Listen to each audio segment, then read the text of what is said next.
Good morning, students. Today we are going to solve the worksheet number 24 for class 10th subject English. So, first of all, you have to write your name and class teacher name on the top of the worksheet when you solve on your paper sheet. Now, this worksheet is about a poem, unseen poem written by Gurudev Rabindranath Tagore. Who is the writer of composer of the poem? Gurudev Rabindranath Tagore.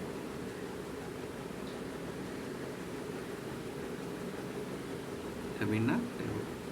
Now in this poem, the title of the poem is Paperboard. So first of all, you have to read the poem and find out the summary of the poem so that you can solve these questions.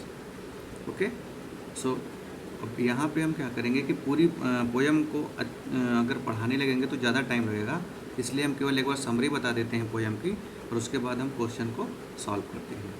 तो poem की summary ये है कि ये paper boat यानी बच्चा है जो पेपर बोट बनाता है और उसको तैराता है जैसा कि हम लोग बनाते हैं, और उस पेपर बोट पे अपना नाम और अपने गांव का नाम लिखता है, और वो ये सोचता है कि जब कोई भी दूर कहीं पाएगा तो उस पे नाम लिखा जो होगा उसको पा कर के उसके बारे में पता कर लेगा कि ये नाव किसकी है। और उस नाव में सूली फ्लावर यानी क्या बोलते हैं, रात रानी या इस तरह के जो फूल होते हैं उसको बोलते हैं, वो अपने बगीचे से ले आता है, उसमें भर देता है अपनी नाव में। ये पूरी इसकी कहानी है और फिर उसको उड़ाता है, कैसे वो कल्पना करता है कि वो कैसे रात में उड़ेगी, दिन में कहाँ आकाश में कैसे उड़ेगी, रात में सितारों के नीचे उड़ेगी, और जब सो जाएगा तो फेरी यानी जो परियां हैं उसकी बोट को कैसे सेल करेंगी। सेल करना मतलब नाव को खेना। तो ये सब इसका पूरा समरी है। अब हम चलते हैं क्वेश्चन की तरफ, और इस क्वेश्चंस को हम इसी पोएम से लेंगे और यहीं से पढ़ के इसको सॉल्व करेंगे। तो देखिए पहला क्या है, द चाइल्ड फ्लोट्स, इसके बाद आपका फिल इन द ब्लैंक है इन द स्ट्रीम। तो स्ट्रीम मतलब होता है कि जो पानी की धारा है उसमें वो किस चीज़ को, फ्लोट मतलब तैराना, तो जाहिर सी बात है पेपर बोट। तो आपका 20 क्वेश्चन सही है। दूसरे में the child rights the name of, अब बच्चा नाव पे किसका नाम लिखता है, अपना और अपने गांव का। यहाँ ऑप्शन में क्या है, स्कूल नहीं, सिस्टर नो, फ्रेंड नो, तो आपका ऑप्शन बता विलेज का, ये हो गया। The child hopes that someone is will find the paper boat, अब वो होप करता है कि कौन पाएगा, समवन, तो कहाँ पे, market no, playground no, theatre no, strange land, strange मतलब कोई अजनबी जगह होगी जहाँ पे कोई उनकी चीज़ को पाएगा।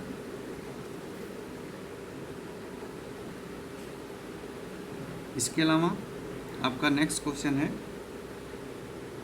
द चाइल्ड फिल्स फ्लावर, अब कौन सा फ्लावर फिल करता है, rose no, jasmine no, lily no, सूली फ्लावर, ये आपका सही हो गया। नेक्स्ट है, in the sky will set the sail for the boat according to the child, अब यहाँ पे ये खालिस्तान है, तो यहाँ पे हु विल सेल, तो यहाँ पे है क्लाउड्स होगा, क्योंकि सन की बात नहीं हो रही, मून की नहीं हो रही, बर्ड्स की नहीं हो रही है, तो आपका क्लाउड होगा, ये हो गया। Next, when the night time comes the child wants the paper boat to float under, tree no, cloud no, moon no, stars, star से हो जाएगा। According to the child the sailing are sailing in his paper boats, ये blank place है, इस पर क्या भरेंगे, friend no, teacher no, ये फेरीज आ जाएगा। यहाँ पे देखिए फेरीज लिखा है, ये है ना फेरीज, तो ये हो गया। ऐसे आप यहाँ पे बहुत सारी चीज़ है, यहाँ पे देखिए जैसे इससे पहले हमने क्लाउड भरा था, तो क्लाउड यहाँ पे है, तो ये चीज़ें आपको वहाँ इनको जब पढ़ेंगे तो यहीं से ये चीज़ें पता चल जाएंगी। नेक्स्ट है, the title of the poem is paper boat, सबसे पहले हमने बता दिया था। A word from poem that means the same as things carried in the ship, यानी कोई ऐसी पोएम में एक वर्ड है जिसका मतलब होता है कि जो शिप होती हैं उसमें जब कोई चीज़ लादी जाती है, यानी लादना, भार डालना, उसका मतलब तो ऐसा कौन सा वर्ड है। तो अब इसमें हम देखते हैं, यहाँ पे एक वर्ड है ब्लॉजम मतलब खिलना, ये होगा नहीं। प्लेमेट मतलब साथी होता नहीं। बल्गलिंग होगा नहीं। लेडिंग, लेडिंग मतलब भार डालना। अब इस पोयम में देखिए कहीं लेडिंग है, यहाँ पे लेडिंग एक वर्ड है ना, तो ये लेडिंग हो जाएगा।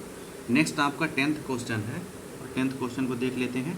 क्वेश्चन क्या है, ये क्वेश्चन है कि in which season do you think the child is floating the paper boat.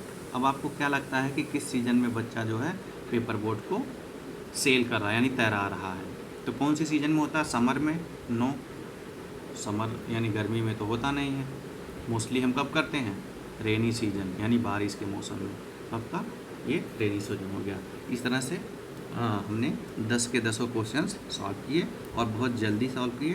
तो बच्चों से आपसे रिक्वेस्ट है कि आप जब भी वर्कशीट करिए तो वीडियो को देख के और सही सही आंसर का उत्तर करिए। Thank you.